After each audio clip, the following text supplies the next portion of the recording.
Welcome to BookBuzz Reviews and Summaries. There comes a moment, quiet, invisible, yet unmistakably profound, when the soul can no longer bear the weight of its own silence, when the laughter fades, the distractions dissolve, and the busy rush of the world grows still. What remains is raw, unfiltered pain. It may rise from heartbreak, from loss, from failure, or simply from the aching hollowness of a life that no longer feels like yours. You may try to outrun it, numb it, mask it with smiles, or drown it in noise, but eventually, the suffering knocks louder. It is not your enemy. It is your invitation. Tears to Triumph begins at the intersection of despair and destiny, the sacred ground where your tears do not weaken you, but baptize you into your highest truth. Marianne Williamson doesn't just offer comfort, she offers clarity. With a voice that is both a balm and a battle cry, she reminds us that suffering is not a detour from the spiritual path. It is the path, and every tear you've shed, every heartbreak you've endured, every silent scream you've whispered into the night, it was never meaningless, it was sacred. It was the cracking open of the shell that had to break for the light to get in. This is not a book about escaping pain. It is about walking through it with grace, with courage, and with unwavering faith that there is more on the other side, because there always is. Beneath the sorrow lies a seed of transformation. Within the darkness, there is a quiet whisper calling you back to love, to your essence, your divinity, your strength, and that whisper is not just hope, it is truth. So if you are weary, if you are heartbroken, if your soul feels bruised from this human experience, this book is for you. It will not just heal you, it will awaken you. Welcome to the journey from tears to triumph. Welcome to the miracle of rediscovering who you really are. Tears to Triumph. Summary Part 1. The Call of the Soul. Understanding Our Suffering. Chapter 1. The Ancient Cry in Modern Times. In the opening of Tears to Triumph, Marianne Williamson challenges our modern culture's obsession with avoiding pain. We live in a society where discomfort is medicated, grief is silenced, and sadness is labeled a disorder. From pharmaceuticals to pop culture mantras about positive vibes only, we are conditioned to view suffering not as a natural part of life, but as a personal failure. But what if, Williamson asks, our sorrow is actually sacred? What if suffering is not something to be numbed, but something to be navigated? A bridge to something greater. She introduces the central thesis. Pain, when seen through a spiritual lens, is a call to awakening. It is the soul's cry to return to truth. Drawing on ancient spiritual wisdom, particularly from Buddhism and Christianity, Williamson tells us that suffering is a part of the human condition. It's not meant to break us, it's meant to wake us. Her language is poetic, almost prophetic, as she calls us to stop running from the pain. There is a light in us, she says, and suffering helps us find it. Chapter 2. The Spiritual Meaning of Suffering. Here, Williamson dives into the spiritual purpose behind our emotional pain, whether it's grief from loss, heartbreak, betrayal, or depression that seems to rise from nowhere. These aren't just mental or emotional events, they are deeply spiritual initiations. Drawing on the lives of historical spiritual figures like the Buddha and Jesus, she reminds us, each of them experienced immense suffering, and they didn't run from it. They sat with it, transformed by it. She introduces the idea that our suffering has symbolic meaning. Heartbreak invites us to look at where we place our love and expectations. Grief challenges us to recognize what is eternal versus temporary. Depression can be a dark night of the soul, a spiritual emergency, not a psychological dysfunction. In a world that has turned suffering into a pathology, Williamson reframes it as a rite of passage. She encourages us to ask different questions when we're in pain, not, how do I get rid of this? But what is this trying to teach me? Chapter 3. The New Priesthood of Prozac. One of the most provocative and controversial chapters in this part of the book is her sharp critique of the modern psychiatric system. She argues that while pharmaceuticals may help in some extreme cases, we have become too quick to medicate sadness, turning soulful experiences into clinical diagnoses. She doesn't deny the reality of mental illness, but she warns against a society that views every tear as a chemical imbalance. Williamson reflects on how pain used to be tended to with ritual, prayer, community, and spiritual counsel. Now it's often met with isolation, shame, and a prescription. She boldly states, "We don't just suffer from depression, we suffer from the belief that we shouldn't suffer." This chapter is a wake-up call, a plea to reclaim our power from a system that has medicalized the soul. It invites listeners to reconsider what healing really means and whether we've forgotten the sacred art of holding space for each other's pain. Chapter 4. Suffering as a Sacred Invitation. In this chapter, Williamson introduces the idea that suffering is an invitation, not a punishment. Like a storm that clears the air, pain can wash away illusions and bring us closer to truth. She tells stories, personal, spiritual, and historical, of people who found deep transformation through their sorrow. We see how pain breaks down the ego's grip and opens the heart. That doesn't mean it's easy. It means it's necessary. Williamson explains the process of spiritual alchemy, turning tears into triumph. But she is clear.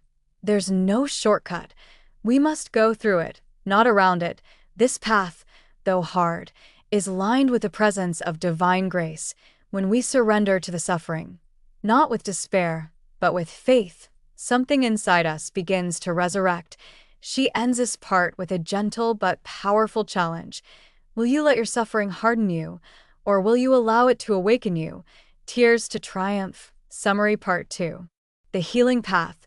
Spiritual Practices for Moving Through Pain. Chapter 5. The Power of Surrender.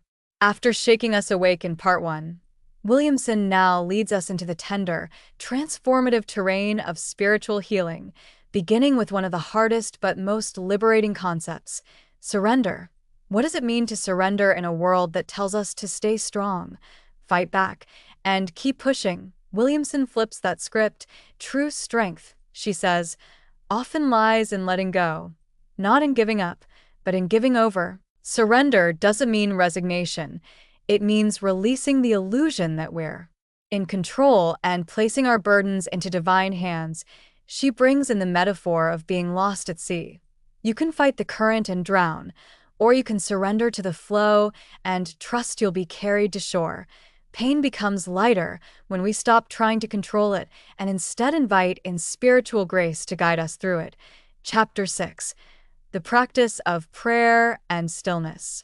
Here, Williamson returns us to the heart of many spiritual traditions, prayer. Not prayer as begging for a miracle, but prayer as a way of aligning ourselves with divine love. When we're in pain, the mind races, we obsess, we fear, we analyze, we spiral. Prayer is the anchor. It's the pause that reminds us we are not alone. Whether you believe in God, the universe, the higher self, or divine intelligence, Williamson urges us to speak to that presence, and then to listen. She teaches that prayer isn't about fixing the outer world. It's about healing our inner perception. We're not asking for circumstances to change as much as we're asking, "Help me see this with love instead of fear." And with that shift, healing begins, not necessarily in the form of instant relief, but as a gradual return to peace. She also emphasizes stillness, moments of sacred silence where we simply sit with ourselves and our pain, not to analyze it, not to numb it, but to hold it with compassion. Chapter 7. Forgiveness as Medicine. One of the most powerful chapters in this section deals with forgiveness, not as a moral obligation, but as medicine for the soul. Many of our deepest wounds come not just from what happened, but from the resentment we carry. That resentment, toward others, the world, or even ourselves, becomes spiritual poison. Williamson says, unforgiveness is like drinking poison and expecting the other person to die. To heal, we must release. That doesn't mean condoning what happened. It means we're no longer willing to let pain define us. She guides readers through the process of forgiveness, not through gritted teeth, but through compassion. She invites us to view the person who hurt us as a soul who forgot who they were, a being acting from fear, confusion, or unconsciousness. And yes, sometimes that person is ourselves. Self-forgiveness, Williamson says, is one of the bravest acts we can perform. It requires us to stop rehearsing the shame story and start embracing the truth of our divine innocence. Chapter 8. Love as the Ultimate Healer. Everything in Tears to Triumph leads to this truth. Love is the ultimate healer. Williamson reminds us that we are not broken, we are not our trauma, we are divine creations of love, and the purpose of suffering is to remove the barriers we've built between ourselves and that truth. When we choose to respond to pain with love instead of fear, we become alchemists. We transform wounds into wisdom, sorrow into service, and grief into grace. Love may not remove the pain immediately, but it gives the pain meaning. It becomes the fertile soil from which compassion, courage, and clarity grow. She quotes from A Course in Miracles, reminding us that only love is real. In that light, healing is not about getting back to normal, it's about becoming who we were always meant to be, more compassionate, more awake, more connected to the sacred. Tears to Triumph. Summary Part 3. The Integration, Living Spiritually in a Chaotic World. Chapter 9. The Modern World versus the Soul. Now that Williamson has equipped us with spiritual tools for inner healing, she turns our attention to the outer world, the culture we're trying to live in while holding on to our peace. And the truth is, the world doesn't make it easy. We are surrounded by noise, comparison, consumerism, and constant distraction. Pain is seen as weakness. Vulnerability is often mocked. Compassion is rare in a society wired for competition. But Williamson warns us, this world is sick because it has turned away from the sacred. She challenges us to recognize that much of our suffering is not just personal, it's cultural. We are living in a world that has forgotten the soul, and it's no wonder we feel lost, disconnected, and overwhelmed. But here's the revolutionary insight. Spiritual healing isn't just about going inward, it's about bringing those inward truths outward, into how we live, love, speak, and serve. We become living prayers in a world that desperately needs healing. Chapter 10. Holy Relationships, Healing Through Connection. This chapter is a heart-opener. Williamson explores the spiritual power of relationships, not the fairy tale kind, but the sacred mirrors that real relationships are meant to be. Every relationship, she teaches, is a classroom of the soul. Some are gentle, others are volcanic, but all are designed to help us grow in love. When pain comes through a relationship, whether it's betrayal, abandonment, loss, or even toxic entanglement, it's tempting to armor up, but Williamson invites us to see even these difficult encounters through a spiritual lens. That partner who ghosted you, a lesson in self-worth. That friend who betrayed you, a mirror to boundaries and self-respect. That loss that shattered you, a reminder of what can never be taken, your capacity to love. She emphasizes that forgiveness, compassion, and truth-telling are the spiritual keys to transforming relationships, and most importantly, relationships are not here to complete us, they're here to awaken us. Chapter 11. Turning Pain into Purpose. In this chapter, Williamson asks the question that echoes in every soul going through hardship. Why did this happen to me? And then, with wisdom and gentleness, she shifts the question. How can I use this pain to serve the world? Here's where pain becomes power, not by pretending it didn't hurt, but by letting it make us wiser, softer, more awake to the suffering of others. We've all heard the phrase, turn your mess into your message. Williamson gives it a spiritual frame. The very wound that almost broke you can become the source of your most sacred work. She shares examples of people who've transformed trauma into transformation. Authors, healers, artists, leaders, but she's not just talking about public figures, she's talking about you. About how simply showing up with a compassionate heart, informed by your own sorrow, can change the lives around you. This is where the spiritual journey gets feet. You've walked through fire, not to sit and smolder, but to carry light. For those still stuck in the dark. Chapter 12. The Revolution of the Heart. As Part 3 comes to a close, Williamson delivers a soul-stirring rally cry. It's time for a revolution, not of politics, but of the heart. She invites us to imagine a world where people respond to pain with empathy instead of fear, where compassion is currency, where suffering is not hidden or judged, but held with love. But this revolution doesn't begin on the world stage. It begins within you. Every time you forgive instead of lash out, every time you speak truth in love, every time you choose to show up when it's easier to disappear, you become a revolutionary for love. This chapter reminds us that enlightenment isn't an escape from the world. It's the courage to show up in it, rooted in love, guided by faith, and committed to healing. Tears to Triumph. Summary Part 4. The Sacred Return, Resilience, Radiance, and a Life of Meaning. Chapter 13. When Darkness Returns, Staying Rooted in the Light. Even after healing, there will be days when sorrow comes knocking again. Williamson doesn't sugarcoat the spiritual journey. Healing is not a one-time event. It's a practice, a posture, a path we return to again and again. Just because you've seen the light doesn't mean the darkness won't revisit you. The difference is, now you know how to walk through it. She reminds us that spiritual tools aren't meant to keep us from pain. They're meant to help us transcend it.